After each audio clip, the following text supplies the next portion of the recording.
Good evening, ladies and gentlemen. It's a pleasure to welcome everyone to our beautiful venue. We are also excited to have you here to participate in our first Bujumbura Design Week event. The key word in this whole event is design. We welcome your ideas and we welcome you to join us so that we can think higher. Mwakoze ni ciza cyane cyane ko interior design ari ikintu cyiza gikomplete architecture cyane.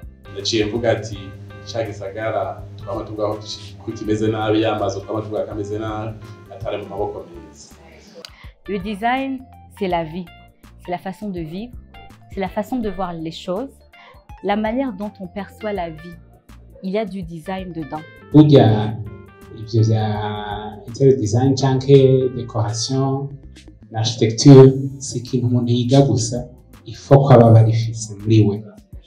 C'est aussi un don. Ko umuntu ashobora kuja kw'ishuri mwese ariko akagira uwundi aba plus créatif que les autres, c'est un don.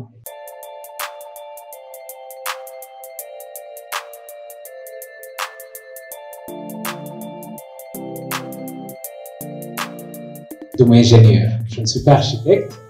Ntanguye gukora nasanze ngaha hari aba ingénieur gusa n'abadecorateur ntibagazi.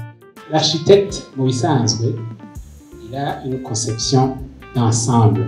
Iyo umuntu aje kukubaza ati faites-moi un plan d'une maison, kayiha une beauté extérieure. L'architecte d'intérieur ou interior design nawe aza kuraba comment l'intérieur va être confortable.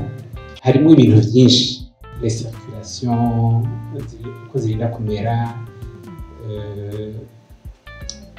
les positions des fenêtres pour qu'on ait un éclairage confortable. Ikintu cyose ushatse kugira en évidence suivant ce qu'on va faire dans la maison. Si c'est un bureau, la direction de l'éclairage naturel, une ventilation. Par exemple, une climatisation. Dans une maison, chaque fois, par exemple, quand on accueille quelqu'un pour une maison, pour un plan d'une maison, ce que je fais souvent, banza kumubaza ukuntu abayeho n'ukuntu ashaka kubaho, ukuntu yibona muri iyo nzu.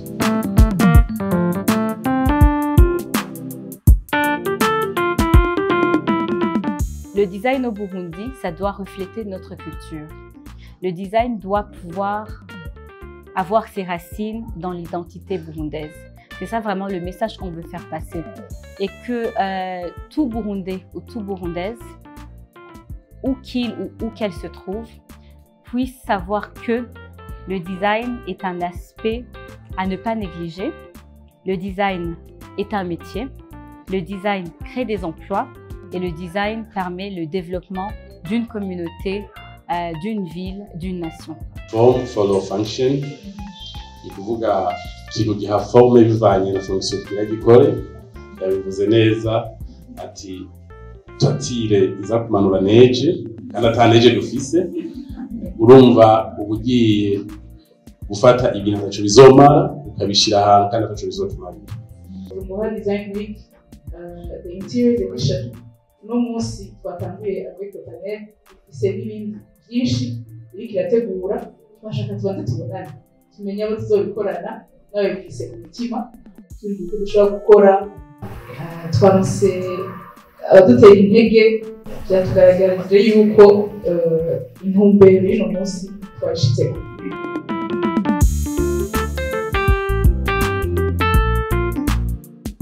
Bujumbura Design Week est un événement saisonnier qui a pour but unique de promouvoir et de mettre en avant le design au Burundi. Si uno munsi higanwa ku buhinga babateye intege mukore byinshi biteye imbere ndizera neza yuko natwe tuzogeraho higanwa nabo muri aka karere mu nyuma tuje ku rugero rwa Afurika hanyuma tugere no ku rugero rw'isi kino gisagara twiyumviriye muri iyi myaka iri imbere kizoba igisagara kiratwa abantu bose bavuga bati tutageze mu Burundi ntitworyama ngo dutekane. We can make Bujumbura city a better place. Thank you so much.